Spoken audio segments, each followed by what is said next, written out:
Je vous souhaite donc la bienvenue dans cette conférence. Aujourd'hui, notre conférence porte sur l'épreuve de connaissance et compréhension du monde contemporain, une épreuve redoutable, une épreuve redoutée, sans doute, qui est présente donc dans le premier concours. Donc les candidats étudiants qui se présentent à ce concours doivent l'affronter, c'est même par là qu'ils commencent. Elle existe également pour les candidats du deuxième concours. En revanche, elle a été supprimée du troisième concours et elle n'est pas prévue pour le nouveau concours professionnel. Alors, quel est le programme ce soir? Nous allons évidemment présenter cette épreuve, présenter les attentes du jury. Nous allons vous donner des conseils pour la réussir le mieux possible et nous vous proposerons un corrigé du sujet qui est tombé cette année au concours donc 2024 intitulé Le péril numérique. Pour l'animer, je reçois avec grand plaisir Raphaël Bertrand, notre enseignant en culture générale. Bonsoir Raphaël. Bonsoir Fanny, bonsoir à toutes et à tous. On va d'abord commencer par la présentation de l'épreuve, que chaque année, je ne comprends pas vraiment pourquoi on me présente les questions contemporaines de cette manière-là, mais elle le sait.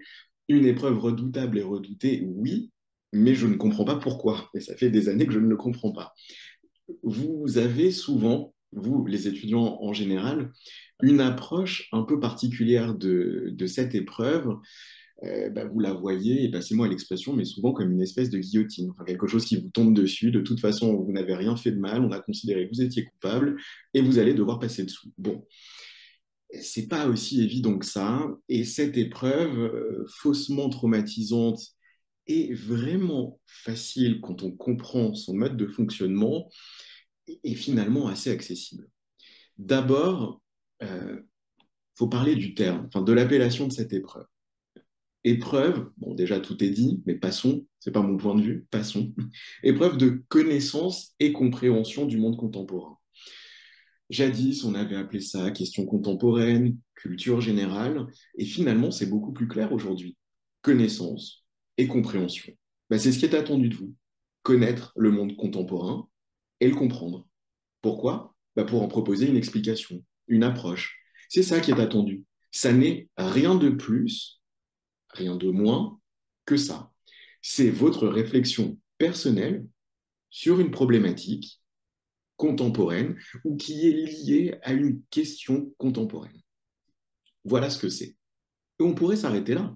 Parce qu'une fois qu'on a dit ça, et je vous assure que c'est la vérité, on a compris le truc, pour parler un peu vulgairement. On a compris qu'il fallait prouver à un jury qu'on connaît le monde dans lequel on vit et qu'on le comprend. Finalement, c'est plutôt rassurant pour des personnes qui veulent devenir magistrats, de savoir quelles sont les grandes tendances d'une société, quelles en sont fatalement aussi les déviances, et quels sont les mécanismes qui permettent, une fois qu'on a compris le monde contemporain, eh bien de corriger ses excès ou ses défauts. Voilà ce que c'est. Mais il y a une autre manière aussi de définir ce qu'est cette épreuve de questions contemporaines. C'est de le faire un peu à la méthode de Spinoza. Vous savez, Spinoza avait eu cette phrase toute détermination et négation. Je peux aussi vous dire ce que n'est pas l'épreuve de questions contemporaines pour mieux comprendre ce qu'elle est. Ce qu'elle n'est pas, d'abord, c'est un prétexte à la récitation de connaissances. C'est tout sauf ça. C'est-à-dire que si, dès lors que vous voyez le sujet, vous vous dites, ah ben alors ça c'est génial, parce que j'ai fait une fiche justement il y a 3 jours sur un truc qui ressemblait un peu à ça, je vais pouvoir tout remettre. Non, certainement pas. Vous n'aurez jamais le même sujet que ce que l'on va traiter ici, vous n'aurez jamais la même manière de restituer des connaissances, et ensuite, à aucun moment, cette épreuve est assimilable, et passez-moi l'expression, mais à un tartinage de confiture sur une tartine. C'est pas plus on met de connaissances, plus on a de points. C'est plus on montre qu'on réfléchit de manière autonome et qu'on questionne, plus on gagne de points.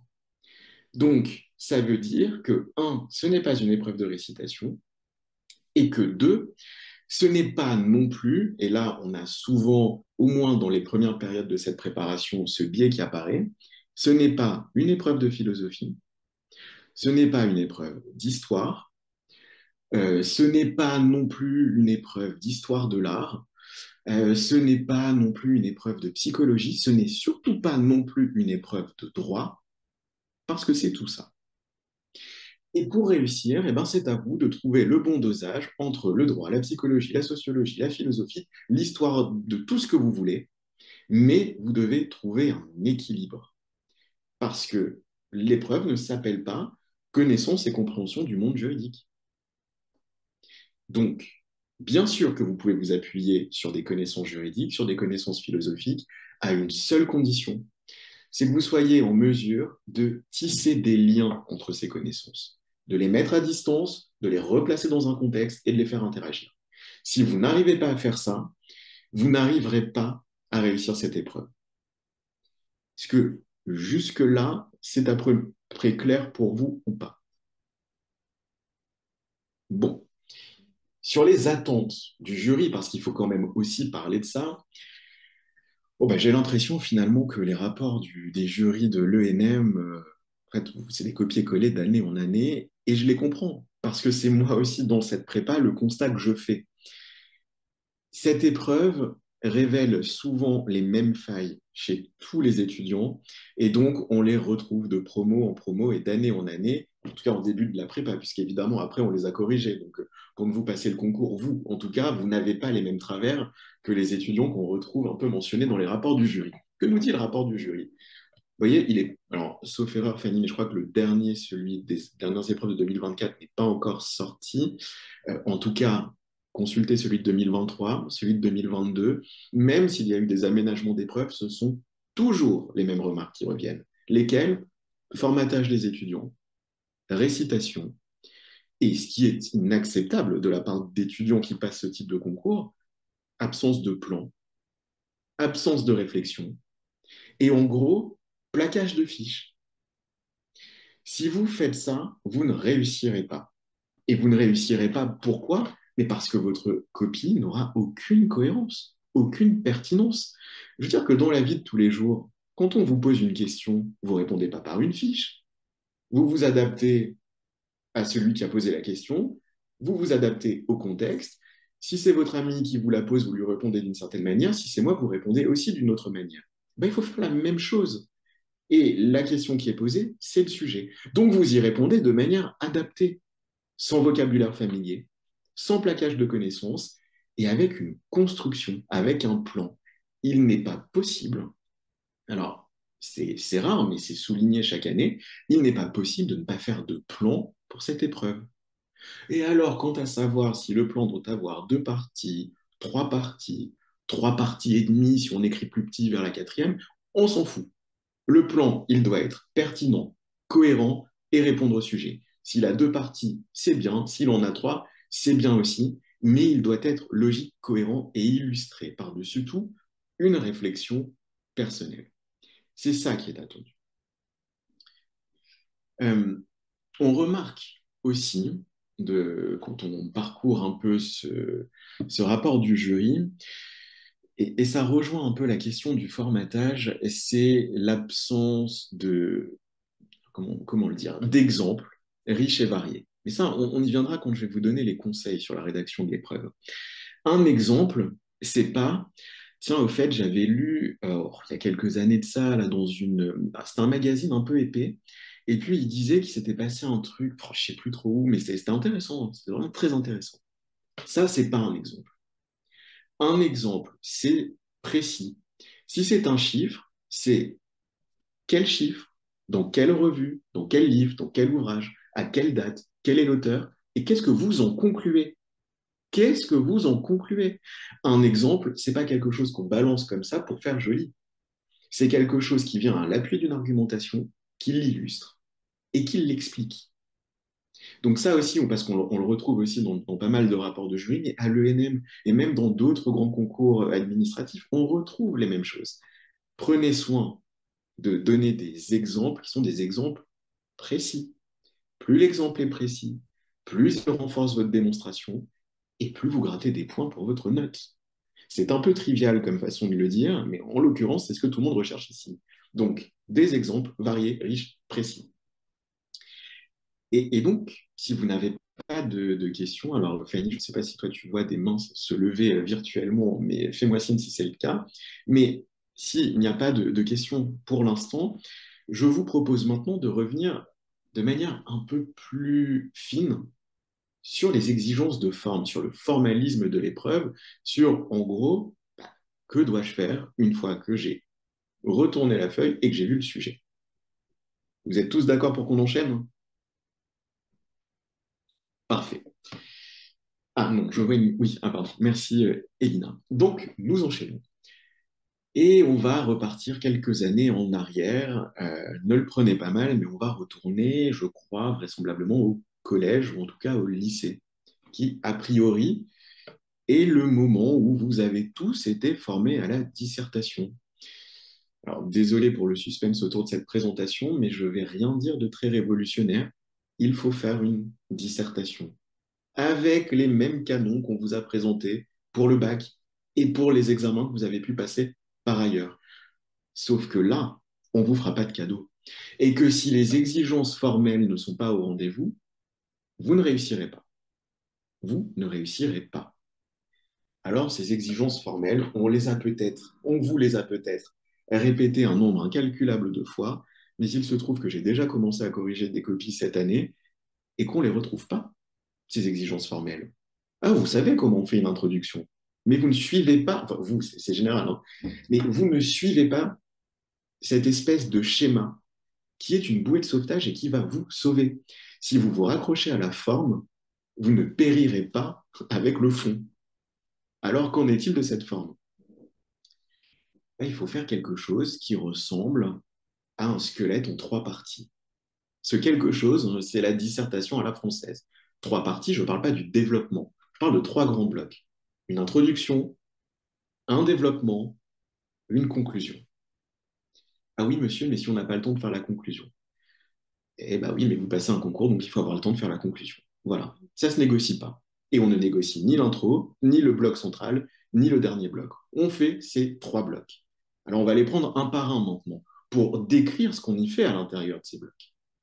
L'introduction. Alors, petit scoop, elle sert à introduire. Voilà.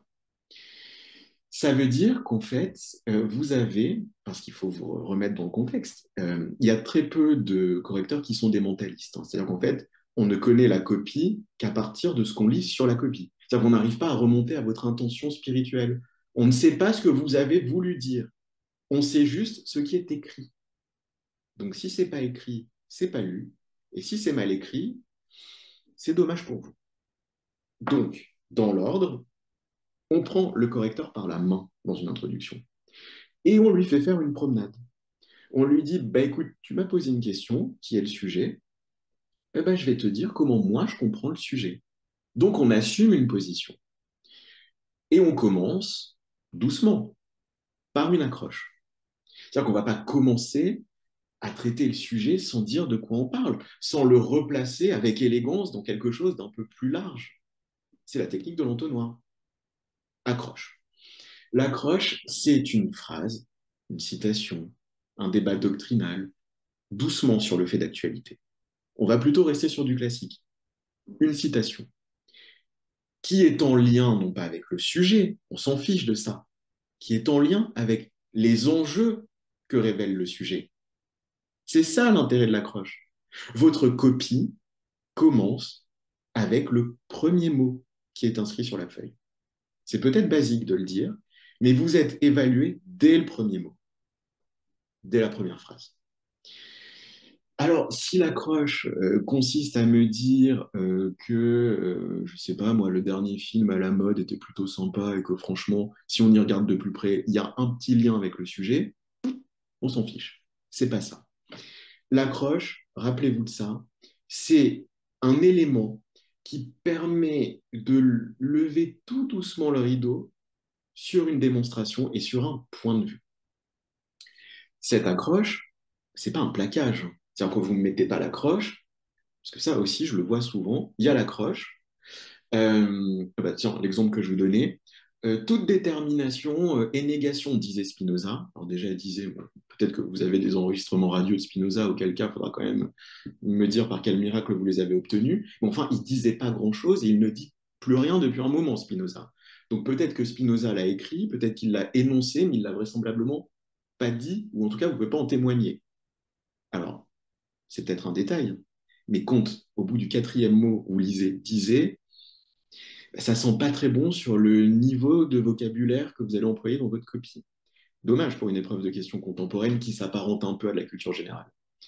Donc, Spinoza énonçait, comme le considérait Spinoza, toute détermination et négation. Ça s'arrête pas là, hein, l'accroche. Il faut me l'expliquer. Il faut essayer de me dire en quoi cette phrase de Spinoza est encore d'actualité aujourd'hui, est encore rattachable au sujet, et en quoi elle veut dire quelque chose pour la question qui nous intéresse. Pour le dire concrètement, c'est pas l'accroche point, retour à la ligne, et vas-y que je commence avec la définition. C'est pas ça. L'accroche, elle peut faire 4, 5, 6 lignes, parce qu'elle doit être expliquée. Les idées doivent s'enchaîner. Et une fois qu'on a fait l'accroche, eh ben on va passer alors à quelque chose que vous ne faites jamais. Je ne cible personne ici, hein, mes propos sont généraux. Quelque chose que vous ne faites jamais, c'est l'ancrage spatio-temporel du sujet. Euh, Ça paraît être une évidence, mais enfin, c'est la seule ceinture de sécurité que vous avez. Les bornes spatiales et temporelles, c'est ce qui permet de dire au correcteur, t'en fais pas, je vais pas faire un hors-sujet. Hein. Parce que le péril numérique, vous savez, vous, à quelle date il commence, le péril numérique? Et c'est le péril numérique quand? Sous la Grèce antique? Dans l'Égypte antique? Et numérique, ça se réfère à chiffres. Il me semble qu'il y en avait sous ces civilisations-là, des chiffres. Donc en fait, on pourrait très bien considérer que le péril numérique, c'est peut-être l'apparition des chiffres dans une culture plus ancienne. J'en sais rien. C'est vraisemblablement, évidemment, pas l'axe qu'il faut trouver. Mais si vous ne le dites pas, votre correcteur, si vous ne dites pas que vous allez traiter du péril numérique dans les sociétés contemporaines, il faudra peut-être expliquer au correcteur pourquoi vous avez parlé pendant des lignes et des lignes et des lignes et des lignes de Facebook, TikTok et je ne sais quoi. Parce qu'à la lecture du sujet, ce n'est pas écrit que c'est dans la société contemporaine.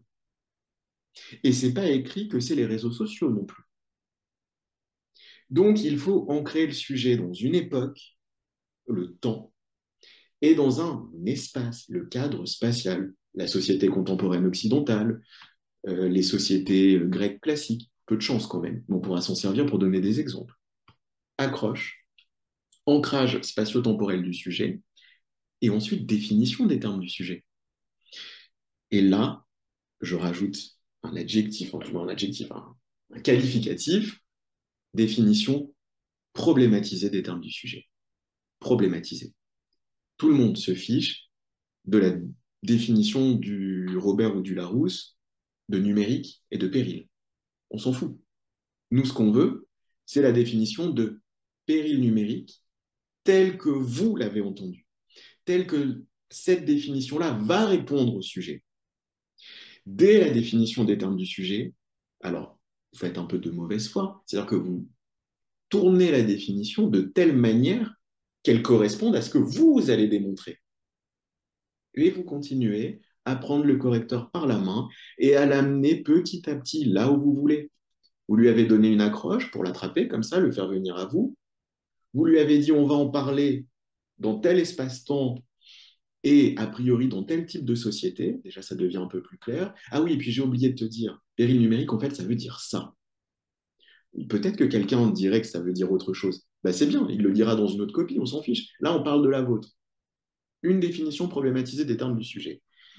Et assez naturellement, l'ultime étape un peu complexe va être la problématique.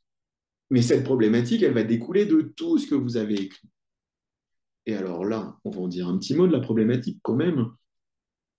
La problématique, c'est certainement pas la reformulation du sujet ou la transformation du sujet sous forme un peu interrogative.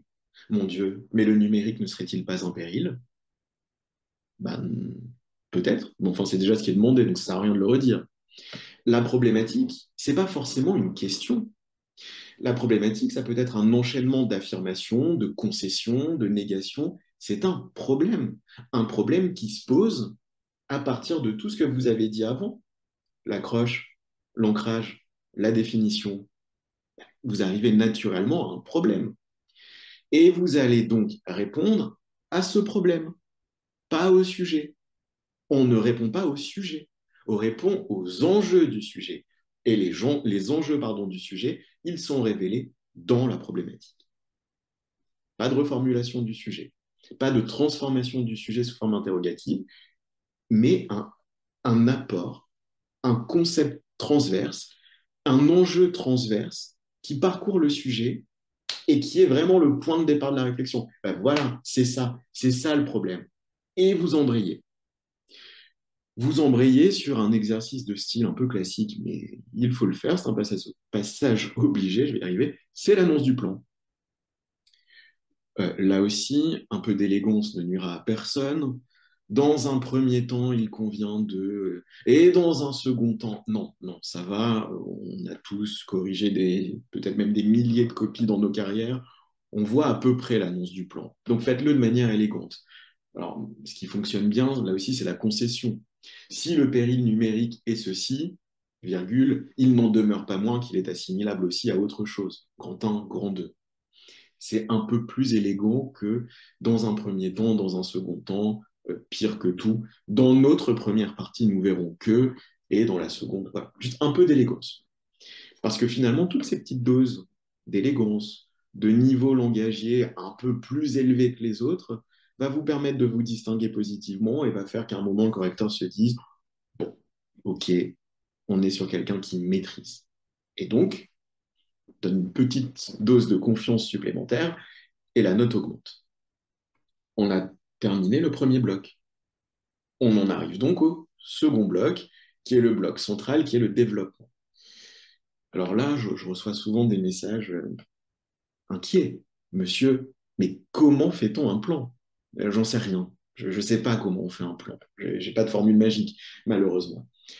Mais en tout cas, je peux vous dire comment on essaie de faire un plan pertinent et solide, et surtout, comment on le maquille suffisamment bien pour qu'il ait l'air d'être pertinent et solide. Parce que c'est là, en général, que vous vous plantez. Bon, le plan, je vous l'ai dit, il n'y a pas vraiment de recette magique. Moi, je vous conseille quand même de faire un grand 1 et un grand 2. Que deux parties, pas trois. C'est trop long, vous n'avez pas le temps, et en règle générale, la troisième partie, c'est juste une conclusion très délayée. Ça sert à rien. Deux parties, c'est très bien. Du moins, du moins, trois parties en deux. C'est plutôt ça qu'on va faire. Le grand 1, c'est votre fameux oui mais. Grand 1, oui. Grand 2, mais. Alors là, c'est les choses les plus aberrantes qu'on puisse lire. Grand 1, grand 1 oui, oh bah oui, le numérique, c'est un péril. Il faut faire très, très attention. Grand 2, le numérique est une chance formidable pour l'humanité. Bon, vous ne pouvez pas être bipolaire comme ça, en fait. Vous ne pouvez pas dire que c'est noir dans la première partie et que c'est blanc dans la deuxième. Ça. En fait, tout est affaire de nuances et encore plus sur des concours de ce niveau de difficulté. Donc, en fait, vous allez maquiller ces trois parties en deux. Votre première partie, ce sera une espèce de oui mais. Oui, le numérique est un péril, mais il n'en demeure pas moins une chance. Grand 2, vous allez ramener un élément conceptuel supplémentaire qui va légèrement décaler la focale et qui va montrer en quoi effectivement, soit parce que l'on va encadrer le numérique, soit parce qu'on va le limiter dans ses usages, soit parce que le droit va venir le réinterpréter, alors il devient effectivement autre chose que le péril. Il en reste un péril, puisqu'on l'a dit dans la première partie que c'était un péril. Il ne va pas s'évaporer dans la deuxième, mais on va juste montrer comment, en l'encadrant, eh bien, finalement, le péril est largement réduit et on part sur quelque chose de beaucoup plus favorable. D'accord? Grand 1, oui mais. Grand 2, élément conceptuel supplémentaire qui vient enrichir la démonstration en décalant légèrement la focale sur quelque chose d'encore plus transverse. Voilà ce que c'est le plan. Bon, je sais, je ne vous ai toujours pas expliqué comment concrètement on le faisait. Bon, mais ça, c'est votre partie de travail à vous. Il faut vous entraîner. En tout cas, j'ai un autre conseil à vous donner. C'est la rédaction des titres. Je fais une fixette sur la rédaction des titres et quand je lis les rapports des concours d'entrée d'à peu près, alors que ce soit l'INSP, l'ENM et même d'autres concours administratifs, C'est toujours la même chose qui revient. Un titre, ce n'est pas un titre de manuel de cours dans une dissertation. Le titre, il ne doit pas être descriptif. Il doit être expressif. Il est assertif, le titre. Il dit quelque chose. À la lecture du titre, je suis désolé d'enfoncer des portes ouvertes, mais quand on lit certaines copies, je pense que c'est nécessaire quand même de remettre une couche là-dessus. Le titre résume la partie. Quand on lit le titre, on comprend de quoi on va traiter dans la partie. Et ça, c'est important. Un des sujets qui, je crois que vous avez déjà commencé à le traiter, donc je ne dévoile pas un secret intangible, mais État et sécurité. Ce type de sujet-là, État et sécurité. Grand 1, l'État est le garant de la sécurité. Oui, et donc, enfin, quelle est l'idée? Grand 1, l'État est garant de la sécurité. Mais est-ce que c'est un garant efficace? Est-ce que c'est la sécurité publique? Est-ce que c'est la sécurité sociale? Est-ce que c'est un garant concurrencé dans sa mission? Enfin, dites quelque chose, donnez une idée. Alors forcément, c'est des titres qui sont un peu plus longs que la normale. Il n'y a pas de normale. Mais ce sont des titres qui sont construits, solides. Et à la lecture de ces titres-là, on a l'axe que vous allez défendre. Et on comprend ce que vous allez dire. Si vous ne faites pas cet effort de rédaction, vous n'y arriverez pas. Parce qu'à la lecture des titres, le correcteur ne comprendra rien de ce que vous voulez dire. Il ne lira peut-être, enfin, enlevez le peut-être, mais comme on est enregistré, on va quand même le laisser. Il ne lira peut-être pas le contenu de votre partie. Et en réalité, il ne la lira pas. Parce que si les titres sont mauvais, il ne perdra pas son temps à lire la partie. Pourquoi? Parce que le contenu de vos parties, de vos sous-parties en l'occurrence, n'arrivera jamais à rattraper des titres mal rédigés. Jamais. Donc on soigne les titres et aussi on soigne l'expression. Je vous l'ai dit, pas de description, mais pas de description non plus dans les sous-parties. D'ailleurs, et c'est sans préjudice des talents littéraires que vous pouvez avoir par ailleurs, mais les sous-parties, on ne les rédige pas au fil de la plume, hein. Les sous-parties, on les rédige autour de paragraphes argumentés. Une idée, un argument, un exemple. Est-ce que je suis psychorigide à ce point-là? Non. Deux idées, trois arguments, deux exemples. Mais en tout cas, on garde ce noyau dur qui est le noyau dur de l'argumentation à la française, ce qu'on appelle la dissertation à la française, l'idée, l'argument, l'exemple. Je prends toujours cet exemple, justement, qui vaut ce qu'il vaut, mais je, quand on parle de démonstration personnelle et d'argumentation personnelle, vous savez, pendant des siècles, on a quand même considéré que la Terre était plate. La réalité scientifique, c'était que la Terre était plate. Et vous lisiez des traités incroyables avec des centaines de pages pour vous démontrer, exemple à l'appui, argument, idée à l'appui, que la Terre était plate. C'était la vérité. Et puis, révolution après, on a des traités qui nous expliquent absolument le contraire. Ça veut dire que tant que vous argumentez, vous avez raison. On ne peut rien vous reprocher tant que c'est argumenté. On n'est pas dans une épreuve technique de droit ou de mathématiques. Il n'y a pas de vérité. Il y a une vérité que vous construisez en fonction des arguments que vous donnez et des exemples. C'est pour ça que c'est important de faire ces paragraphes argumentés et d'avoir des titres extrêmement bien rédigés. Parce qu'aujourd'hui, il est toujours possible de prouver que la Terre est plate. Et vous en avez des spécialistes, notamment aux États-Unis, il n'y a pas de problème. Ils vous le prouvent par A plus B qu'elle est plate, la Terre. Et peut-être même que vous le croyez. Mais vous pouvez aussi démontrer l'exact opposé. Peut-être que le numérique est un péril, peut-être qu'il ne l'est pas. Mais en tout cas, il faut me prouver l'un comme l'autre. Ça, c'est le travail que vous faites dans les sous-parties. Et puis, on en arrive finalement à la conclusion. Alors oui, pardon, deux parties, deux sous-parties, et c'est tout le temps la même technique. Un titre qui veut dire quelque chose, idée, argument, exemple, idée, argument, exemple, idée, argument, exemple, grand B, le même schéma qui se répète, et on en arrive assez naturellement à la conclusion. Je vois qu'il y a des questions, je termine juste cette présentation et je les prends. On en arrive au dernier bloc, qui est la conclusion. Là, c'est le seul moment de votre copie où vous ne prenez pas de risque. Et après, je vais y venir sur la notion de risque. Vous ne prenez pas de risque, c'est-à-dire que la conclusion, c'est un résumé assez descriptif pour le coup. En conclusion, oui, c'est un résumé descriptif de ce que vous avez dit et c'est une ouverture. Évitez-vous, en tout cas, la balle dans le pied, même la balle dans la tête, qui consiste à mettre en ouverture la problématique que vous avez oubliée. Et puis, comme il n'y a plus la place, bah, vous la refourguez à la fin, et puis au moins le correcteur, il l'aura lu. Ne faites surtout pas ça. Je vous mets vraiment en garde sur les ouvertures qui sont des questions à la fin des conclusions, oui. Parce qu'en général, vous avez passé plusieurs heures à travailler le sujet, et donc les idées, vous les avez plus facilement à la fin qu'au début.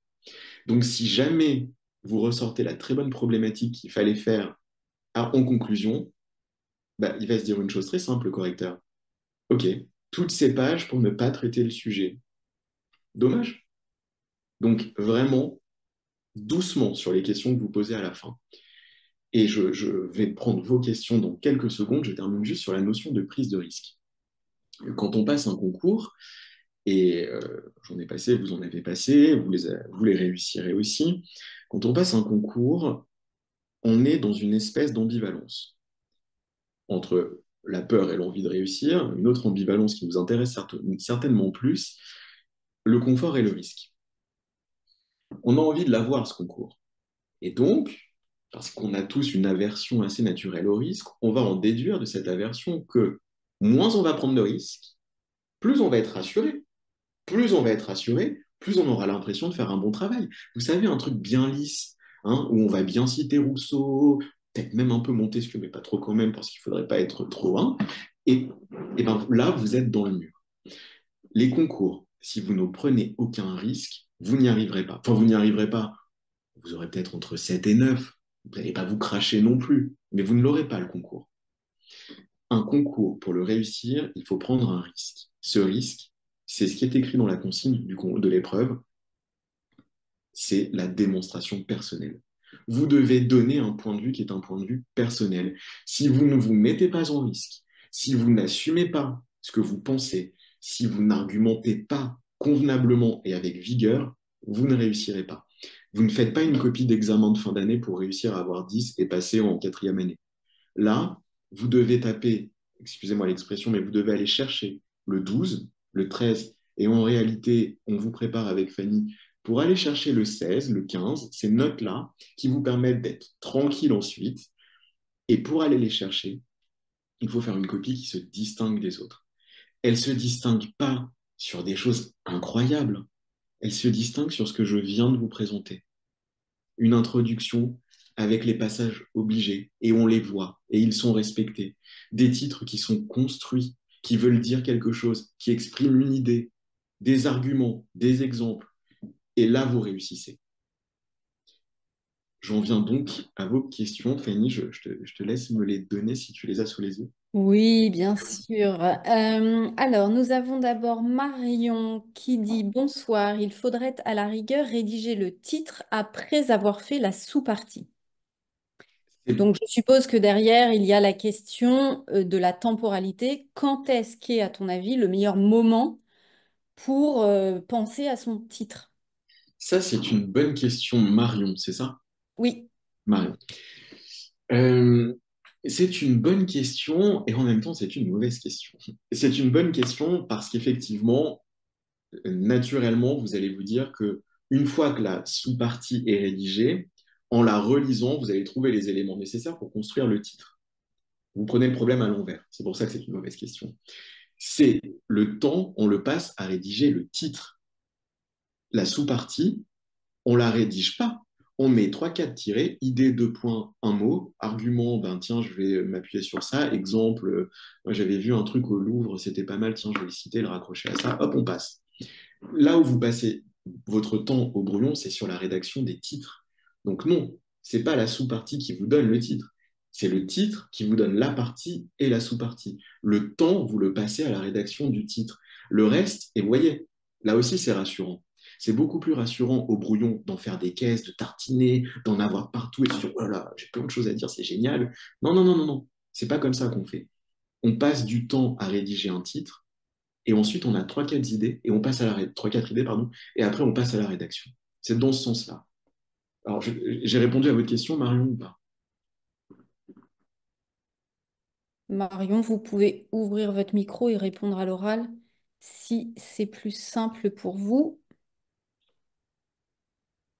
Oui, elle répond oui. Très bien. Euh, Très bien. Juste, je me permets de rebondir. En cas de pépin, c'est-à-dire si vous avez rédigé votre sous-partie au propre et vous vous rendez compte que le titre que vous aviez euh, planifié ne correspond plus tout à fait. Là, par contre, j'imagine que tu conseilles, Raphaël, d'adapter le Évidemment. sous-titre à la partie rédigée. Et évidemment, évidemment. Alors oui, tout à fait. Alors, il y a aussi du pragmatisme et évidemment, Voilà. m'être condamné à rien. C'est-à-dire que si au dernier moment, vous dites mon titre est bancal, ah mais oui, mais il avait dit d'abord rédiger le titre. Bah non, évidemment, vous le changez et vous faites en sorte de réussir. Je vais même vous donner un autre mini conseil. Si vous ne vous en sortez pas avec les titres, moi, j'ai jamais vu écrit dans le marbre que les titres devaient être apparents et soulignés. Donc, vous pouvez très bien, si vous n'arrivez vraiment pas à le rédiger, faire une espèce de petit paragraphe où vous mettez un. Vous faites. Alors, c'est pas la meilleure solution. Là, on est dans la situation du pire. Le pire, on peut aussi le tempérer. On le tempère. Il vaut mieux faire un petit paragraphe, même pas souligné, mais où le correcteur voit que c'est un peu rédigé. Il vaut mieux faire ça qu'un très mauvais titre souligné. Vraiment. Donc, s'il y a une espèce de crispation ou de panique de votre part sur la forme, abandonnez les titres soulignés. On ne vous en tiendra pas rigueur. Il vaut mieux un mini paragraphe qui exprime l'idée et qui se répète, hein, qui remplace vos titres, en fait. Il vaut mieux ça qu'un grand 1 bien souligné avec un truc qui clignote, l'État garant de la sécurité. Aucune idée, à rien, c'est nul. Voilà. Autre question de la part d'Hakim. Bonsoir. Pour la conclusion, peut-on reprendre les différents titres et sous-titres pour résumer? Bonsoir Hakim. Alors ça dépend ce que vous entendez par reprendre. Si vous les reprenez à l'identique, non. En fait, c'est pas l'idée de reprendre les titres, c'est de reformuler ce que les titres ont voulu dire. Voilà, c'est un peu comme ça qu'il faut le faire. Et pour peut-être répondre avec un peu plus de simplicité, reformuler vos titres. Voilà. Oui, les Et reformuler. voilà. Exactement. Oui, oui, il faut quand même les reformuler parce que, enfin, tu m'arrêtes si je me trompe et je parle sous ton contrôle, Raphaël, qui a plus l'habitude des copies. Mais en fait, entre l'annonce du plan, les titres et la conclusion, en fait, on a trois fois les mêmes phrases. Exactement, tout à fait. C'est exactement ça. Exactement. Donc, il faut trouver des alternatives à cela. Une Oui. annonce de plan, ce n'est pas un titre. Une conclusion, ce n'est pas un titre non plus, ni même une annonce de plan. Voilà, donc il faut essayer d'être élégant et en disant la même chose, quand même coller au bon passage de la copie. Et tu as tout à fait raison, Fanny. Et ça me permet de revenir aussi sur la question précédente. Si on n'arrive pas à rédiger le titre et à le souligner, c'est pas grave puisqu'on l'aura déjà dit à peu près trois, quatre fois. Donc, Exactement. il n'y a pas de, il y a pas de sujet. Pour moi, enfin pour moi, pour les correcteurs, le sujet, c'est le mauvais titre, le titre qui est descriptif, qui ne veut rien dire. Ça, c'est le problème. Pas le reste. Vraiment pas le reste. Mm. Nous avons également une question de Chénèse. Bonsoir. Est-ce qu'on peut faire une ouverture avec un fait d'actualité et quelle est la limite pour éviter de faire polémique? C'est même au-delà alors bonsoir déjà Cheyenne, c'est même au-delà de la polémique. Le titre d'actuel, l'ouverture sur l'actualité, moi je veux bien. Vous savez à quelle date il va la lire, votre copie, le correcteur? Voilà. Donc c'est-à-dire qu'en fait, si l'actualité, c'est le procès Bedos ou des viols de Mazan, mais qu'il la corrige quelques semaines, voire quelques mois après, alors Mazan en tout cas, on s'en souviendra encore, mais le fait d'actualité, c'est un fait d'actualité du jour. C'est l'écume des jours, comme dirait l'autre. Quel est l'intérêt d'ouvrir là-dessus alors que manifestement, vous ne savez pas quand la copie sera lue? En revanche, ce qui est intéressant, c'est de prendre le fait d'actualité, d'essayer de le rattacher à un concept et d'ouvrir sur ce concept-là. C'est-à-dire qu'en fait, je prends les viols de Mazan, le procès, il révèle évidemment plusieurs choses. La question du consentement, mais aussi la question des procès publics, médiatisés, du rôle enfin, de la place plutôt de la présomption d'innocence. Donc, en réalité, le fait d'actualité doit vous inspirer quelque chose et c'est sur ce quelque chose que vous ouvrez, pas sur le fait d'actualité, qui n'apporte rien. Enfin, je vais dire quelque chose qui est violent et je veux juste que vous compreniez l'essence de ce que je vais dire. Il y a des gens qui malheureusement se font assassiner, tuer tous les jours en France. Et c'est très malheureux, mais ce fait d'actualité-là, il n'est pas suffisamment significatif pour venir ouvrir une dissertation. En revanche, le fait que ça arrive dit quelque chose d'un climat, d'une faille juridique, de quelque chose qui fait que cette atrocité est rendue possible. Vous ouvrez sur le quelque chose qui fait que l'atrocité est devenue possible, pas sur l'atrocité. Et d'une manière générale, jusqu'où peuvent-ils aller pour ne pas faire polémique? Ça, à nouveau, j'ai pas la réponse à cette question, mais en tout cas, j'ai des éléments de réponse. Polémique, ça commence même avant l'aspect un peu politique, un peu chaud comme ça qui existerait. Sans le savoir, vous parsemez vos copies de jugements de valeur. Et ça, il faut pas le faire. Déjà, ça, c'est une première polémique. Malheureusement, le numérique est un péril. C'est dangereux, malheureusement, dangereusement. Tous ces adverbes traduisent votre pensée et font que votre copie n'est plus impartiale et n'est plus objective. Donc ça, déjà, ça peut faire polémique. Malheureusement, la question migratoire n'est pas encore tranchée en France. Ben, ça, c'est polémique.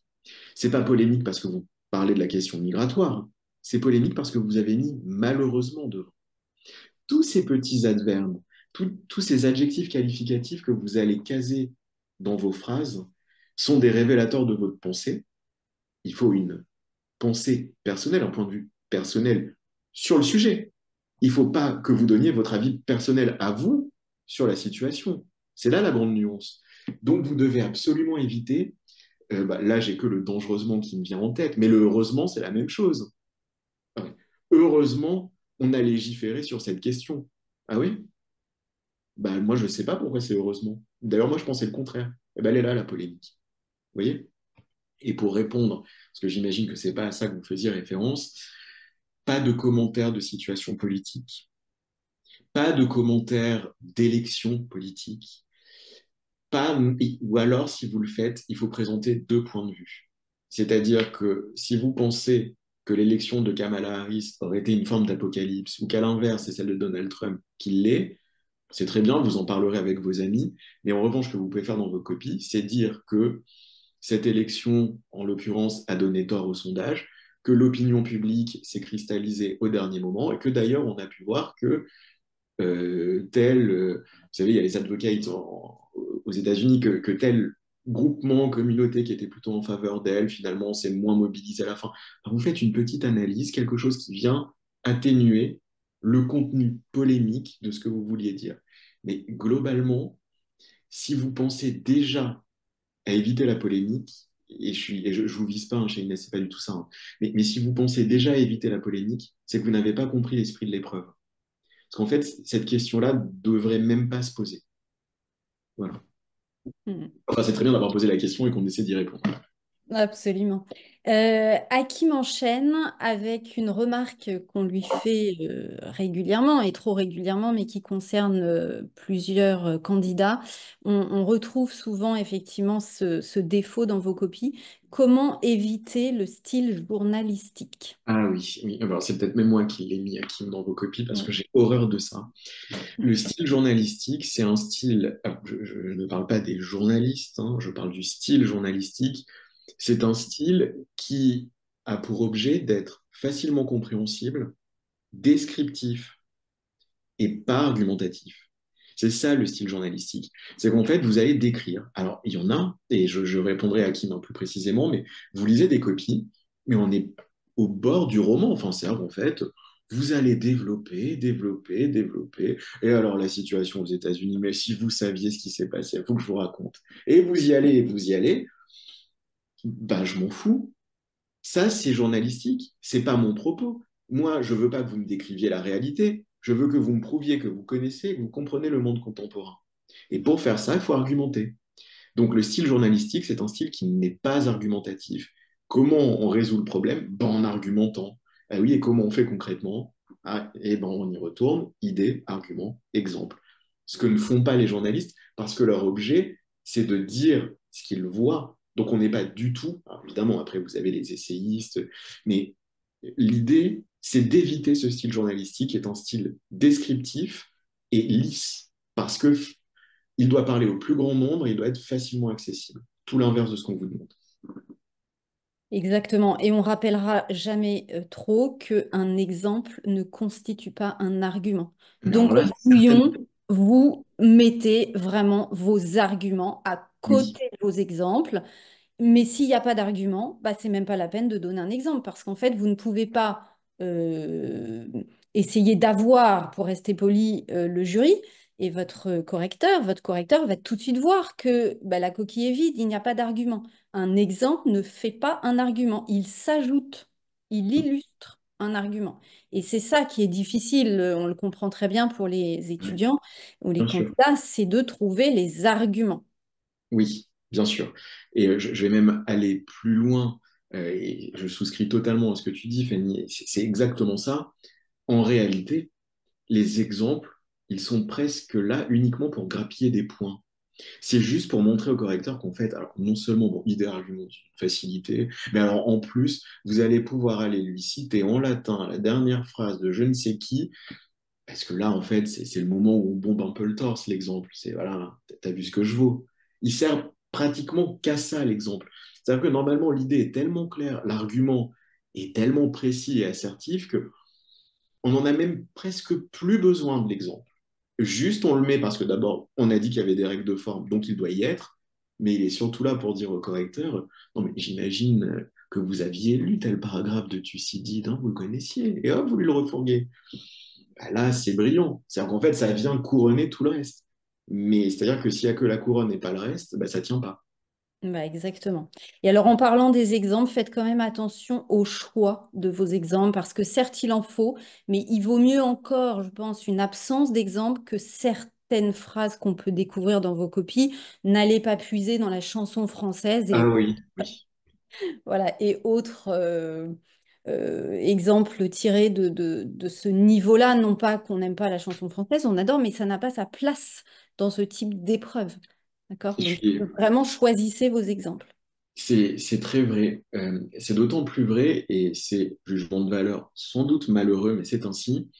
L'épreuve de culture générale, c'est une épreuve qui est extrêmement discriminante. Et on en a tous conscience. Elle est discriminante parce que elle est liée à un milieu social, à une scolarité, à une enfance, voilà, et on en a tous conscience. Et c'est aussi pour ça qu'il y a une prépa, c'est pour et remettre tout le monde sur un même plan d'égalité, vous redonner à tous les mêmes chances de la réussir.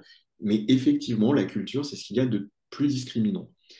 Quand on n'a pas les mêmes codes, c'est difficile. Mais il y a, Excuse-moi, ce n'est pas toi qui me fait rire. C'est Marion qui nous dit oui, mais comme dirait Jean-Jacques Goldman, nous irons au bout de nos rêves. ben, je vous le souhaite et de les réaliser. Évidemment, Et, et on vous le souhaite. ça rejoint ce que j'allais dire. C'est qu'en fait, il y a une espèce un peu d'attente présomptueuse, un peu prétentieuse autour de la dissertation. Vous croyez que le correcteur, il l'écoute pas, Jean-Jacques Goldman? Et peut-être même Ouais, qu'il fait du karaoké sur Jean-Jacques Goldman le soir quand il est alcoolisé dans des soirées. Peut-être, sans doute. Mais sauf que là, on est dans un exercice de style qui est extrêmement corseté, qui est celui de la dissertation. Et donc, s'il faut citer un Jean-Jacques, eh ben, c'est pas Goldman, mais c'est Rousseau. Et c'est comme ça. exactement. Et donc, Hakim, pour répondre à votre question, et donc, est-ce qu'un exemple peut être populaire? Oui, bien sûr, si on considère que Thucydide dans le texte est populaire chez les profs de latin, bah allez-y, foncez, citez Thucydide. Si c'est pour citer Dalida, bah non, un peu moins. Voilà. Donc, n'hésitez pas à citer des choses populaires. Même si, voilà, c'est un peu la tarte à la crème, Montesquieu, Rousseau, Voltaire, ok, mais Dalida et même Brel ou Aznavour, non, on va éviter. Après, on peut aller puiser hein, dans les arts, dans le cinéma, mais choisissez vos références. Voilà. Et j'ai rien à ajouter, c'est exactement ça. Peut-on proposer une solution dans la conclusion, une piste d'amélioration pour entériner de donner notre avis?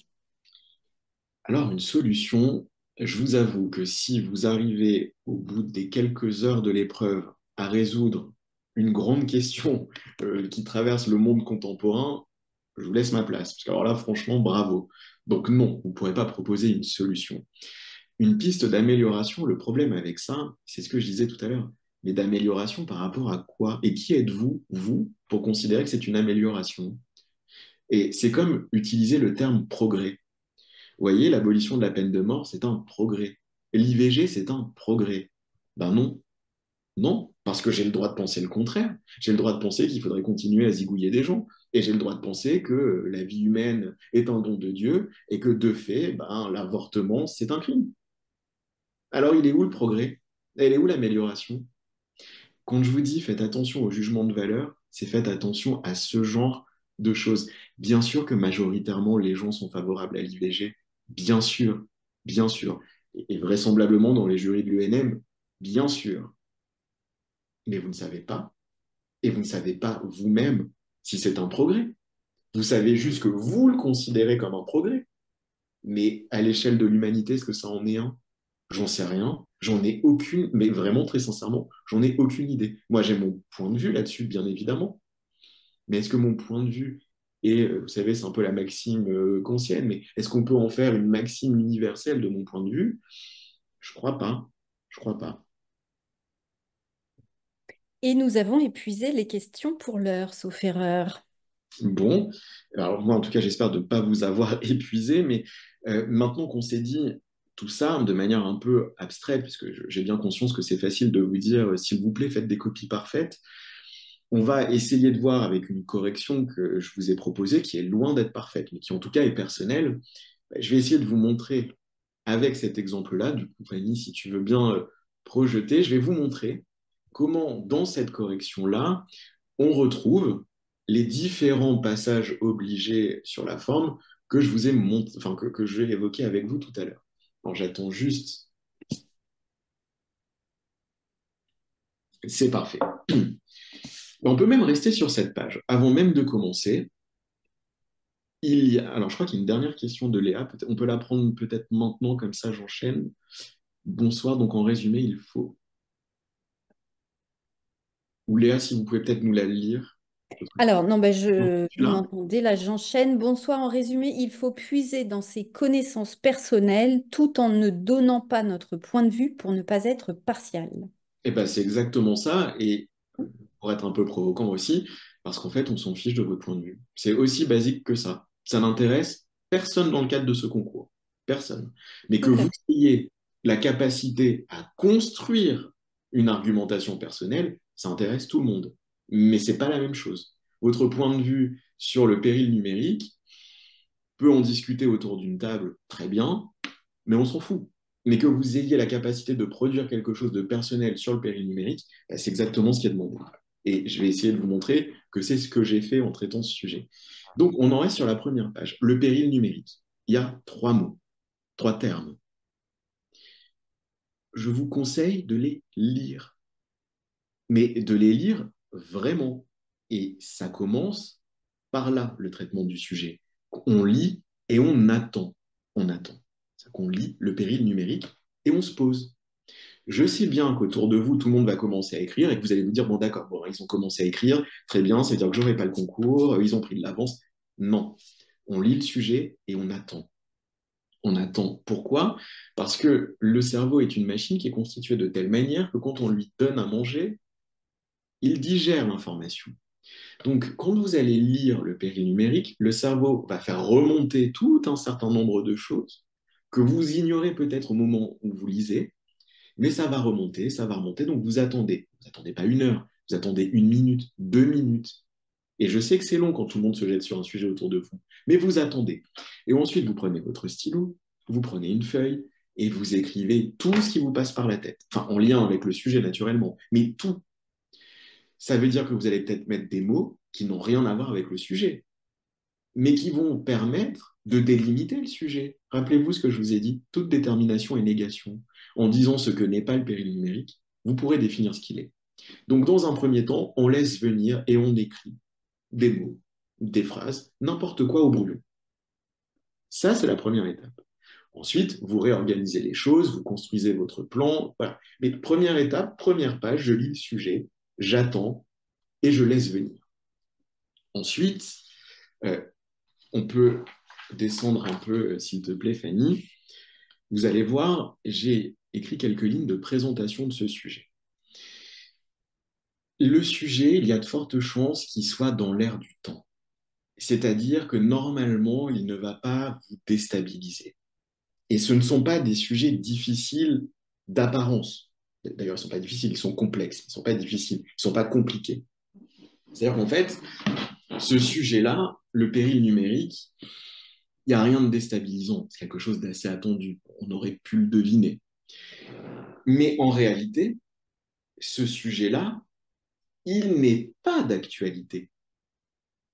Il n'est pas que d'actualité. Il va s'attacher à une actualité qui est assez évidente et on la voit venir quand on le lit. Les réseaux sociaux, la virtualisation pardon, des sociétés, enfin, c'est ça. Mais en fait, il renvoie à quelque chose de beaucoup plus complexe. Je vous ai dit, on ne traite pas le sujet, on traite les enjeux du sujet. Et l'un des enjeux de ce sujet-là, c'est finalement un enjeu qui est extrêmement classique en philosophie. C'est le lien entre l'homme et la machine, entre l'homme et la technologie, entre l'existence réelle et l'existence virtuelle, entre le corps et l'esprit. C'est ça le sous-jacent. En tout cas, c'est un des sous-jacents, un des enjeux du sujet. Il montre aussi, et j'en ai parlé tout à l'heure, qu'il va nécessairement falloir se questionner sur la notion de progrès. Le progrès technique permet le numérique. Mais est-ce que le progrès technique, c'est le progrès social? Est-ce que le progrès technique, c'est le progrès politique? Est-ce que les sociétés progressent en se basant sur le progrès technique et scientifique? Ce sont toutes ces interrogations-là qu'il faut prendre en considération. Et là, de toute façon, tout le temps, mais encore plus sur ce sujet-là, vous devez vraiment proposer une définition des termes du sujet qui est personnelle et surtout, c'est ce que j'ai noté, qui est opérante, opératoire en quelque sorte. Elle doit permettre de traiter le sujet, la définition que vous allez en proposer. Et j'attire aussi votre attention sur ce qui est écrit. Péril, c'est pas danger. Et là, il y a une nuance de taille. Un péril n'est pas un danger. Donc, ça veut aussi dire, et tout à l'heure je vous parlais de la vacuité ou du manque de pertinence des plans oui, mais, c'est-à-dire qu'en fait, si le grand 1, c'est ah oui, le numérique c'est un danger, grand 2, non, en fait, c'est pas un danger, ben, vous allez vous planter, parce que là, en l'occurrence, on ne vous demande pas de discuter du fait de savoir si c'est un péril ou pas. On vous dit que c'est un péril. Donc, la première erreur stratégique sur le sujet, ben, c'est de questionner l'évidence, le péril numérique, point. Voilà. Le point de vue, quand on a posé le sujet, c'est celui-ci. Le numérique, c'est un problème. C'est pas ça qu'il faut discuter. Il va falloir discuter le sous-jacent, mais pas le postulat. Voilà. Donc, en fait, il va falloir s'appuyer, c'est ce que j'ai écrit, sur cette réalité. Le numérique est un péril, en la discutant sans la nier, sans la remettre en cause. Il va donc davantage falloir se prononcer sur les conséquences de ce péril, sur le moyen de les atténuer, mais pas sur le péril en soi. Ça, c'est ce travail-là qu'il faut faire au brouillon. C'est que veut-on dire avec ce sujet? Jusqu'où puis-je aller? Et ça, c'est très important. Voilà ce que je voulais dire sur cette petite présentation. Et puis, on va maintenant passer au déroulé de ce sujet. Et vous allez voir que l'on retrouve ce que je vous disais tout à l'heure, on a bien une accroche. Là où croit le péril, croit aussi ce qui sauve. Ça tombe bien, c'est exactement ce que je viens de vous dire. On ne remet pas en cause le péril, on s'attache aux conséquences. On ne discute pas du fait que c'est un péril, mais on dit que c'est pas si grave que ça. Là où croit le péril, croit aussi ceux qui sauvent. On pourrait même s'arrêter là parce que tout est dit. En l'occurrence, tout est bien dit puisque c'est Elderly. Donc, on a bien notre accroche. Comme vous le voyez, là où croit le péril, croit aussi ceux qui sauvent, considère le poète allemand. Vous avez vu, j'ai pas dit disait le poète allemand. Considère le poète allemand Friedrich Hölderlin. Ça a l'air de rien, hein. J'ai donné sa nationalité et son prénom. C'est pas Rousseau, c'est Jean-Jacques Rousseau. Vous voyez? Ça a l'air de rien, mais il y a celui qui le fera, celui qui ne le fera pas. Et au final, on aura une impression de davantage de maîtrise en lisant ça qu'en lisant là où croit le péril, croit aussi ceux qui sauvent, comme le disait Hölderlin. Ça a l'air de rien, ça fait toute la différence. Et j'explique. J'explique pourquoi j'ai mis cette citation. Je ne laisse pas le correcteur tout seul avec la phrase. Je lui dis, la réalité n'a cessé de lui donner raison, et notre contemporanéité, soumise au changement et à l'incertitude de son avenir, renforce ce constat. Et je continue. À dire vrai, il semble qu'un double mouvement soit toujours à l'œuvre, comparable à celui que Schumpeter avait théorisé en économie. Et on continue. L'accroche, c'est un prétexte pour renforcer ce que vous voulez dire au correcteur. Et oui, j'ai écrit Schumpeter, j'aurais pu mettre Joseph Aloïs. Bon, bah écoutez, vous voyez, personne n'est parfait, et ça arrive aussi de juste laisser le nom. Mais en tout cas, au tout début, on est extrêmement précis. Vous lirez, je ne vais évidemment pas vous donner lecture de ce que j'ai écrit, mais vous allez voir que cette accroche, je vais petit à petit la délier, je vais la raccrocher, l'air de rien, à deux, trois concepts. Schumpeter, juste après Hegel, avec la dialectique. Pourquoi? Parce que ça va me permettre d'introduire la notion de progrès. Et je continue, je continue, je continue. On peut descendre un peu et on en arrive, voilà, paragraphe suivant. Il en va ainsi de la révolution, sans doute la plus marquante de notre siècle, le numérique. L'air de rien, je viens d'ancrer le sujet dans le temps. D'accord? Dans l'espace, là, je le fais de manière un peu moins précise parce qu'en l'occurrence, le numérique, c'est un phénomène qui est mondial, donc il n'y a pas trop d'enjeux à ancrer spatialement le sujet, et encore moins parce que c'est un sujet qui a trait avec le virtuel. Donc là, en l'occurrence, la notion d'espace est un peu diluée, mais la notion de temps, certainement pas. Donc là, je le dis bien dans quel endroit je vais le traiter, dans quel espace temporel, pardon, je vais le traiter. Et donc, je ne dis pas juste notre siècle, j'explique. Pour le dire autrement, le 21e siècle est celui qui a vu naître et se développer un processus de virtualisation du réel. C'est l'air de rien, je commence déjà à définir les termes du sujet. Le numérique, c'est quoi? Ah bah, si vous regardez une définition sur Internet, on va vous dire que c'est un truc qui est lié aux chiffres, un peu avec les ordinateurs, un peu le codage. On s'en fout, ça apporte rien à notre réflexion.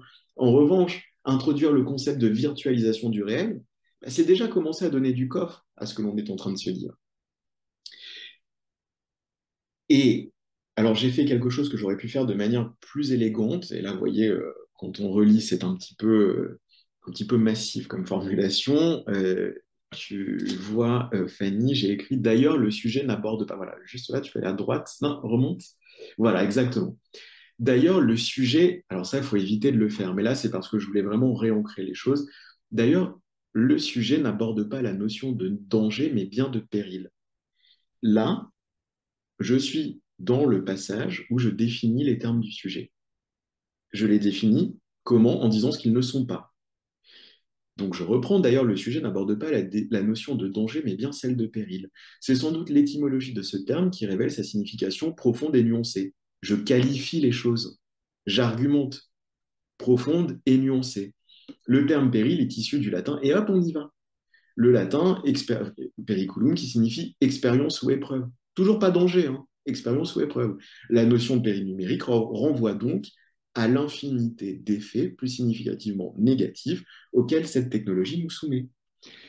Je ne vais pas tout lire, c'est simplement pour vous montrer que je la construis moi-même, la définition. Je ne suis pas allé la chercher dans un dictionnaire. Je la construis de telle manière qu'elle va servir mon argumentation. Et je continue. Un peu plus bas, vous voyez, j'en rajoute. L'idée d'un péril numérique, ouais, exactement là où il y a la flèche, Fanny, parfait. L'idée d'un péril numérique, rapportée à la phrase du poète Hölderlin, c'est génial. Je suis en train de redire au correcteur que j'avais raison de lui parler de ce dont je lui ai parlé dès le début. C'est-à-dire que je refais un renvoi à mon accroche pour lui dire à quel point ce que je dis est censé. L'idée d'un péril numérique rapportée à la phrase du poète Hölderlin nous renvoie à l'image mythologique du roi Mithridate. Et je t'en remets une couche. Non seulement j'avais raison, mais je peux aller plus loin. Mithridate, qui, conscient de vivre dans une réalité où les empoisonnements étaient légion, s'administrait de légères doses de poison à des fins d'immunité. Sans doute, est-ce le même procédé? Je commence la problématisation. Sans doute, Est-ce le même procédé qu'il convient de retenir pour se prémunir de ce péril numérique? Nos sociétés sont trop avancées pour ne plus recourir au numérique. Ben oui, si vous voulez faire votre oui mais, ça ne marche pas. Vous allez dire quoi dans le mais? Qu'il faut tout arrêter? On est allé trop loin. Il n'y a pas de retour en arrière possible. Il faut quand même être pertinent. Donc, c'est ce que j'explique. Nos sociétés sont trop avancées pour ne plus recourir au numérique qui constitue la colonne vertébrale de l'immense majorité des sociétés développées. Ben, on sait dans quel secteur on va traiter le sujet. Il s'agit donc de l'utiliser contre lui-même. C'est pour ça que je suis allé chercher Mithridate. C'est pour dire qu'en fait, il faut utiliser ce péril contre lui-même. Il faut empoisonner l'empoisonneur. Sans doute est-ce le même procédé qu'il convient de retenir pour se prémunir de ce péril numérique. Nos sociétés sont trop avancées. Il s'agit donc de l'utiliser contre lui-même afin de mesurer les effets négatifs qu'il fait naître et ainsi de faire croître ce qui sauve. C'est la phrase de Hölderlin. L'air de rien, je problématise. Et la vraie problématique, elle commence un peu plus bas avec au final. Au final, le péril numérique interroge nos sociétés contemporaines sur le degré de liberté auquel elles consentent et sur le niveau d'exposition aux risques qu'elles sont prêtes à concéder pour continuer à utiliser et à développer de nouvelles technologies. J'introduis bien des concepts transverses pour problématiser mon sujet. Il devient alors, je commence non seulement à problématiser, mais à aller vers le plan, c'est-à-dire à aller vers ma réflexion. Il devient alors nécessaire de mettre en péril ce péril pour faire naître les conditions de possibilité d'une cohabitation pacifique entre le numérique et les principales valeurs qui constituent le fondement indestructible de nos sociétés. Il s'agit fondamentalement d'éviter la dilution de l'humanité par la technologie. Et je finis ma problématique par le renvoi à un concept beaucoup plus général que juste le numérique. Sinon, ça n'a pas d'intérêt. On ne traite pas le sujet, on traite les enjeux du sujet. Et vous les avez sous les yeux. Ensuite, on en vient au plan. Bon, l'annonce du plan, elle est assez classique. Si le numérique, machin, ce faisant, et parce qu'il est une réalité, est indépassable, il convient de. Voilà, c'est ce que je vous ai dit. On ne met pas dans une première partie, dans une seconde, dans un premier temps, dans un second. On fait quelque chose d'à peu près élégant. J'enchaîne sur les titres. Et voilà, ils sont longs. Ils sont longs, ces titres. Je vais lire le premier. Alors, je ne dis pas qu'ils sont parfaits, hein, et on peut parfaitement les discuter, les contester, trouver qu'ils sont nuls. Ça, c'est votre problème. En revanche, ils sont incontestables sur la forme. Quand vous les lisez, vous avez compris la partie, vous avez compris ce que je veux dire. Grand 1, et vous allez le voir, le oui mais. En virtualisant le réel, donc déjà, je donne un concept. En virtualisant le réel, le numérique a permis de raccourcir le temps et l'espace qui constituaient des contraintes indépassables de l'humanité. Ben ça, il faut peut-être le dire. C'est le premier rôle du numérique. Je reprends.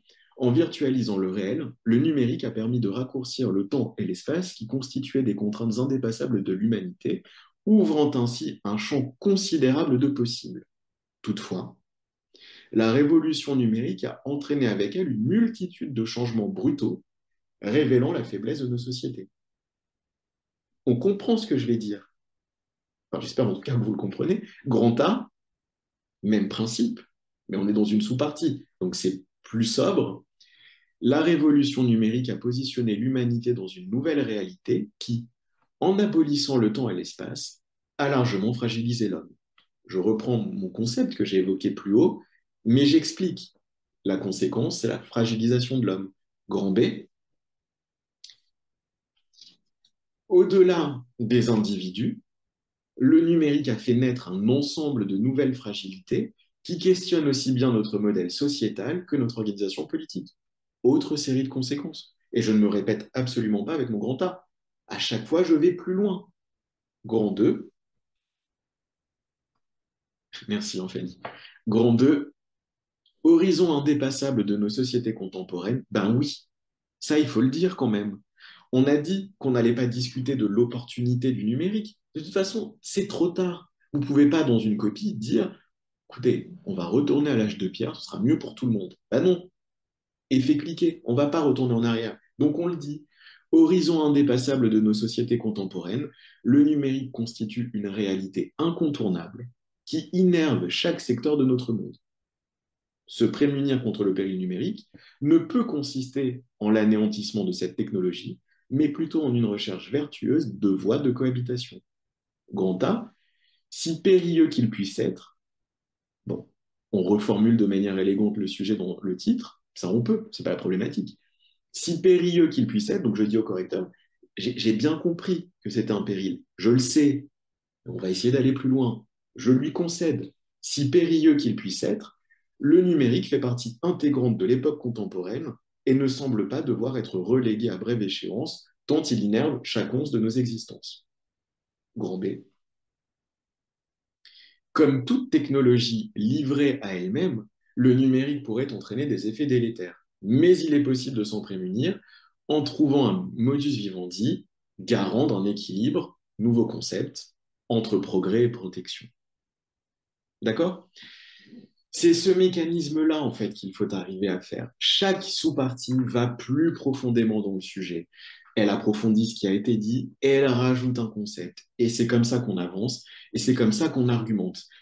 Je veux aussi vous dire que vous pouvez être en total désaccord avec ce que j'ai écrit. Moi, ça me va. Comme vous pouvez considérer que la Terre est plate. C'est pas mon problème. Comme vous pouvez considérer que l'IVG est la dernière abomination de l'humanité. C'est pas mon problème. En revanche, vous ne pouvez pas contester la cohérence du travail que j'ai fourni. Vous ne pouvez pas me dire que ça, ce que j'ai écrit là, est illogique, non pertinent ou pas cohérent. Ça, c'est pas vrai.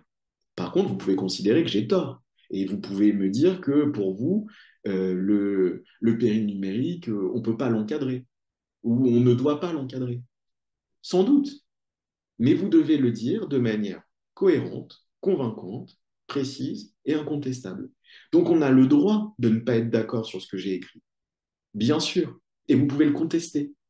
Mais si vous le contestez, vous devez le faire avec la même technicité que moi, c'est-à-dire en argumentant et en étant incontestable. Donc c'est aussi ce que je veux vous dire de manière plus large. Les corrections, pardon, les corrigés que je vous propose, moi, je n'ai pas la prétention de vous dire que c'est la Bible et qu'il faut absolument les apprendre par cœur et les réciter à qui vous voulez. C'est pas du tout ça. Sur le fond, on peut ne pas être d'accord, tant mieux. C'est typiquement l'objet de ce genre d'épreuves et de matière. En revanche, vous verrez que sur la forme, on est dans quelque chose qui est une. C'est pas de l'arrogance ou de la prétention de ma part. C'est juste que je veux vous dire que sur la forme, c'est ce qu'on attend de vous. Et en réalité, sur le fond aussi, non, enfin, vous pouvez être en désaccord sur le point de vue que j'ai, mais vous verrez que sur les idées, les arguments et les exemples, ça s'enchaîne plutôt bien. C'est vraiment ça que vous devez essayer de faire. C'est d'arriver à construire un travail sur lequel on peut ne pas être d'accord, et justement, ça voudra dire que vous avez bien proposé une approche personnelle, mais en revanche, on ne pourra pas vous le contester. On ne pourra pas vous dire, ah non, mais c'est pas argumenté, c'est journalistique, c'est descriptif, c'est hors sujet. Voilà. Est-ce qu'il y a des questions? Ah oui, bah oui, alors pour le coup, j'ai l'ouverture sous les yeux, donc j'en profite pour la commenter. Vous voyez, j'ai pas ouvert avec une question, j'ai ouvert avec une espèce un peu de clin d'œil. Chateaubriand, dans ses Mémoires d'outre-tombe, écrivait ceci, le péril s'évanouit quand on ose le regarder. Ben, c'est exactement ce que j'ai dit dans toute mon argumentation. On ne pourra pas faire sans. Il faut juste le regarder en face pour mettre en péril le péril, qui était la formule que j'avais proposée. Ben, Chateaubriand, évidemment avec un talent que je n'ai pas, mais il dit la même chose. Le péril s'évanouit quand on ose le regarder. Et vous voulez qu'il vous dise quoi, votre correcteur, une fois que et vous regarderez, tout est entremêlé, tout s'enchevêtre. La phrase de fin, qui est celle de Chateaubriand, elle répond exactement à la phrase de Hölderlin qui est en accroche. Quand on croit le péril, croit aussi ce qui sauve. Réponse à la fin de Chateaubriand, le péril s'évanouit quand on ose le regarder. Voilà. C'est cet édifice-là qu'il faut arriver à faire. Je crois qu'on a une question. Oui, nous avons une question de Cyranouche qui a levé la main. Cyranouche, vous voulez la poser à l'oral? Vous m'entendez? On vous Très entend. bien. Bonsoir. Alors, en fait, concernant les titres, ce que je comprends pas, c'est est-ce qu'on peut faire des titres quand on les annonce après qui correspondent pas à l'annonce de plan parce que vos titres sont bien plus développés que ce qui est prévu dans l'annonce de plan. Ah oui, oui, naturellement. L'annonce de plan, elle annonce simplement les deux grands axes de réflexion et les titres donnent le schéma argumentatif. Regardez, si le numérique, en fait, l'annonce de plan, c'est le résumé des deux grands axes que je vais développer. Si le numérique a simplifié la vie quotidienne, il a complexifié nos existences et les a soumises à de nouveaux enjeux. Est-ce que tu peux aller sur le grand 1, Fanny, s'il te plaît? En virtualisant le réel, le numérique a permis de raccourcir. Ben, je les donne, les enjeux. Il a permis. Oui. Quels sont ces enjeux? Ben, c'est de raccourcir le temps et l'espace. Pardon? Non, mais parce qu'en fait, d'habitude, enfin, j'avais fait une autre prépa où on nous disait en fait que les titres devaient correspondre à l'annonce de plan. C'est pour ça. Et le titre, enfin, je ne comprends pas, il Les correspond titres à. qui sont prévus dans le grand 1, juste à côté du grand 1, au moment du développement des paragraphes, je pensais qu'ils devaient correspondre à ce qui était annoncé dans le plan, dans l'introduction. Alors, Cyranoche, je crois comprendre ce que vous essayez de nous transmettre comme message. Quand vous dites correspondent, ça veut C'est-à-dire dire en fait utilise les mêmes mots et disent exactement la même idée. Ça, il ne faut pas le faire. En Ah non, revanche, ce que vous annoncez dans la fin de l'introduction doit évidemment correspondre à ce que vous allez développer dans votre copie. C'est-à-dire que vous ne pouvez pas changer d'idée entre-temps.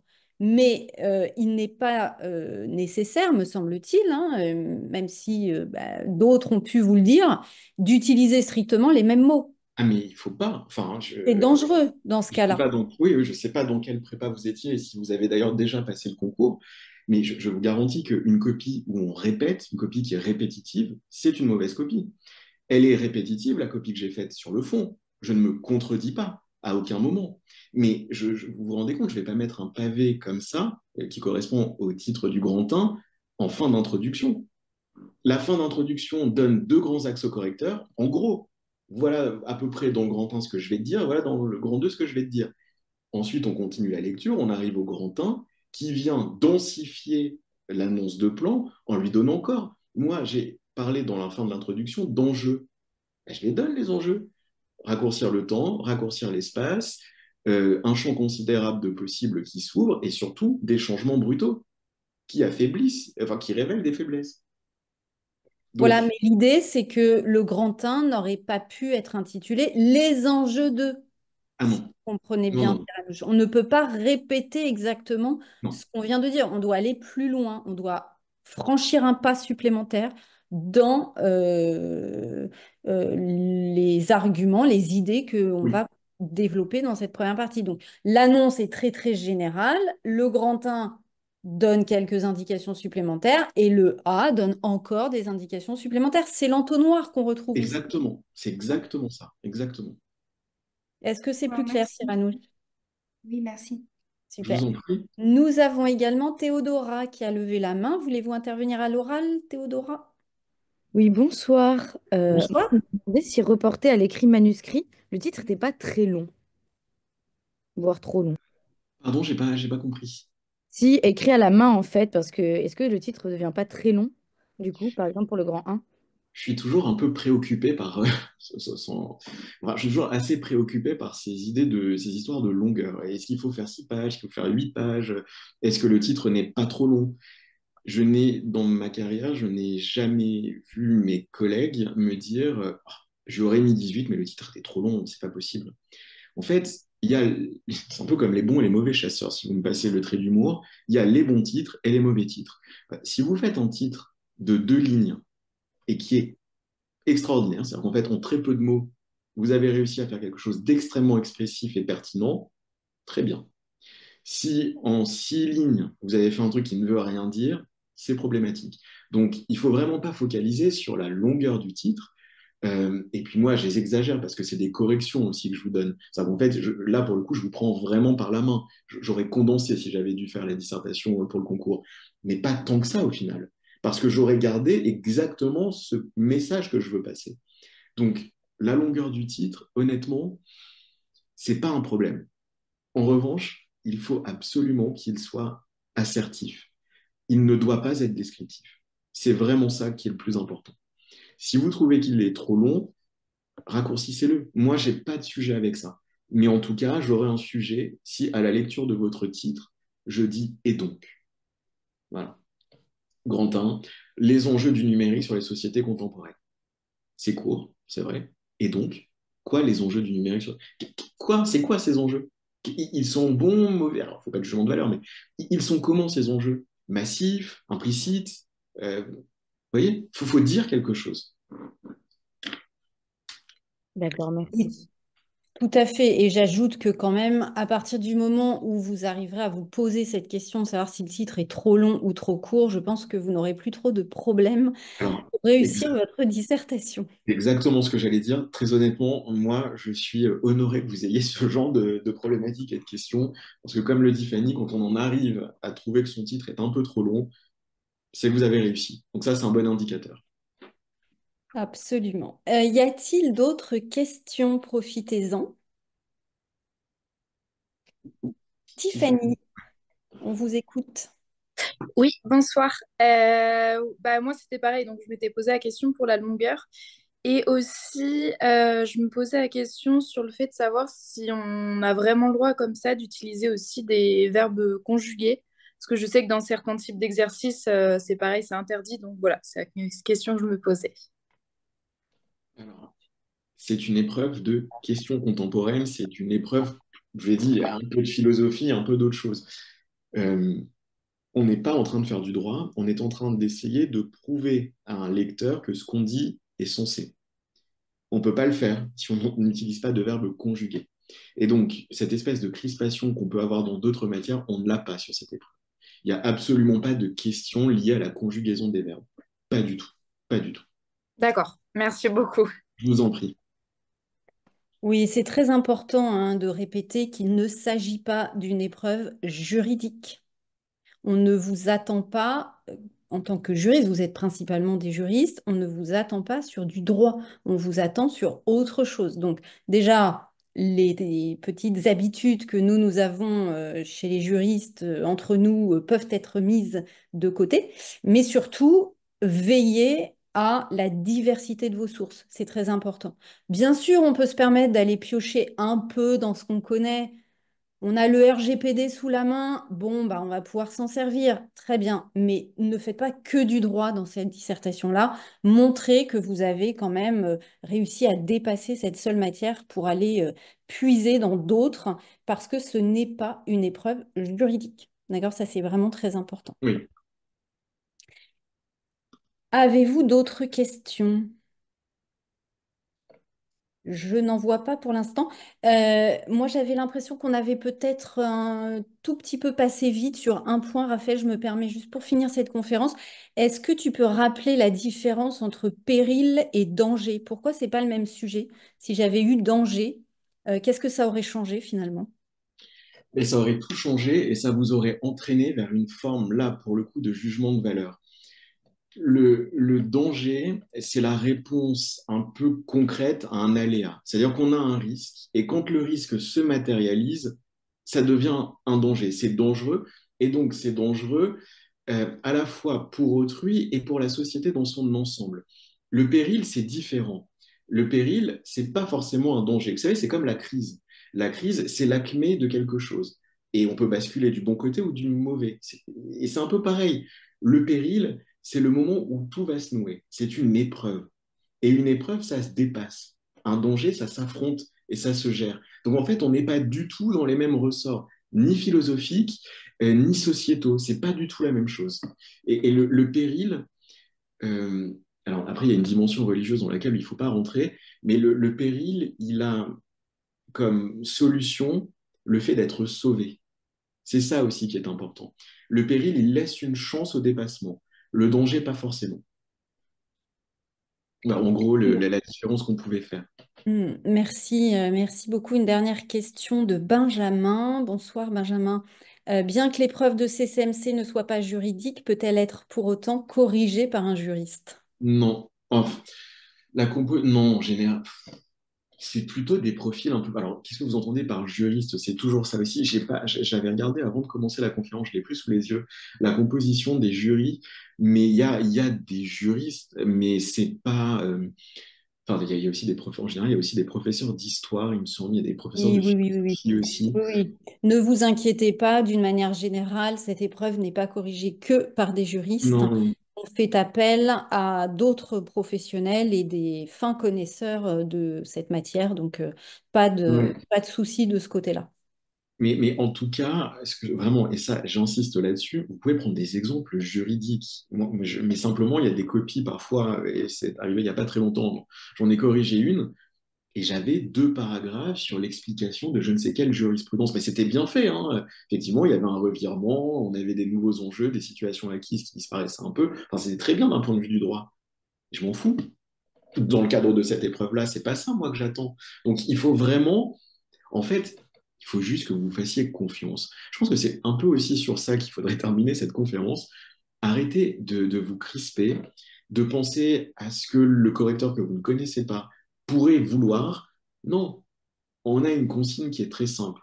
Connaître, comprendre, expliquer. C'est ça que vous devez faire. Vous devez connaître le monde contemporain. Une fois que vous le connaissez, vous approfondissez, vous le comprenez, et une fois que vous l'avez compris, vous allez pouvoir l'expliquer, l'argumenter et le mettre en tension. C'est ça que vous faites dans votre copie. Est-ce que vous pouvez vous référer à des jurisprudences? Oui. Est-ce que vous devez commenter les jurisprudences comme des avocats? Non. Non.